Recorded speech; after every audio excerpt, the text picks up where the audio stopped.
Decodificando o DNA, com Maiana Zates.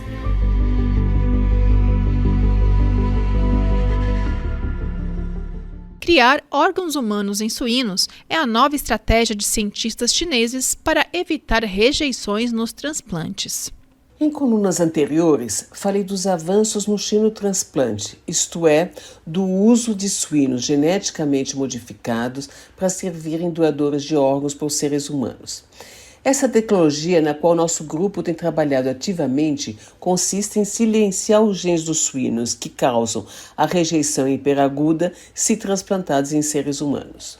Uma notícia recente mostrou que um rim de um suíno com um único gene silenciado acoplado a uma pessoa em morte cerebral funcionou por 2 meses.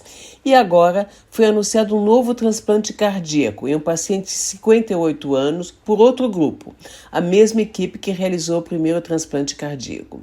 Nesse caso, eles alteraram 10 genes. A grande dúvida agora é saber quantos genes precisam realmente ser alterados nos suínos para evitar rejeição hiperaguda. Mas eu gostaria de comentar hoje uma nova pesquisa publicada agora na revista Cell Stem Cell por um grupo de pesquisadores chineses. Eles estão propondo uma nova estratégia, criar órgãos humanos em suínos. Professora, como foi feita a pesquisa e quais as dificuldades que os cientistas encontraram? Trata-se de uma pesquisa incipiente, mas que pode ser promissora. Os cientistas inseriram células-tronco humanas que já estão predestinadas a formar o rim em embriões de suínos, que foram então implantados em fêmeas de suínos barriga de aluguel. No início, as células humanas começaram a se dividir de modo desorganizado e fora de sintonia com as células dos suínos. E para contornar esse problema, os cientistas alteraram 2 genes humanos para aumentar sua atividade. Isso permitiu que as células humanas pudessem competir com as dos suínos. O segundo problema é que as células humanas estavam em estágio mais desenvolvido do que as dos suínos. E para contornar esse problema, os pesquisadores cultivaram as células humanas em outro meio de cultura antes de implantá-las, para que estivessem em sincronia com as células dos suínos. O que foi conseguido? Primeiro, os cientistas modificaram geneticamente as fêmeas dos suínos para que elas não desenvolvessem seus próprios órgãos e depois implantaram as células humanas editadas. Após 1 mês, elas foram retiradas para análise. Os pesquisadores observaram que alguns dos embriões dos suínos tinham células primordiais formadoras de rins humano, o chamado mesonefro. Cerca de 65% das células eram humanas, mas a estrutura estava longe de se formar um rim completo. E cientistas que não estavam envolvidos no projeto argumentam que nesse procedimento haveria também o risco de se ter células humanas em outros tecidos dos suínos, como o cérebro ou órgão reprodutor. Mas, sinceramente, eu não me preocuparia com isso. Acho difícil imaginar que células humanas no cérebro de um suíno faria que ele tivesse uma inteligência próxima da humana.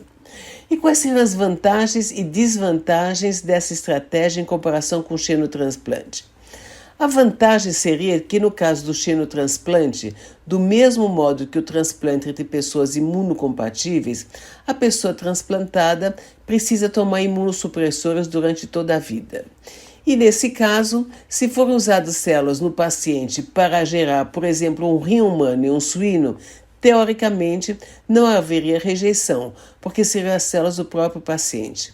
Mas, repito, teoricamente, porque não sabemos se a proximidade com outros órgãos de suíno não poderia promover alterações epigenéticas, isto é, o silenciamento ou ativação de genes que não são comumente alterados em órgãos humanos. A outra vantagem seria a possibilidade de estudar melhor o rim no início do seu desenvolvimento. A desvantagem é que, no caso do xenotransplante, espera-se que um suíno geneticamente modificado seja capaz de fornecer, além do rim, outros órgãos, como coração, pele, córneas e fígado.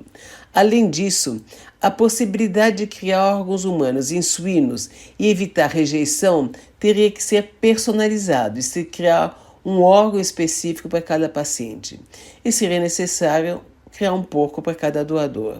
Isso acarretaria em um custo muitíssimo maior.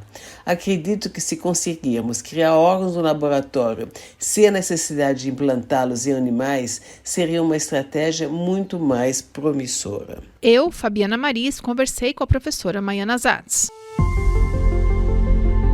Decodificando o DNA, com Maiana Zatz.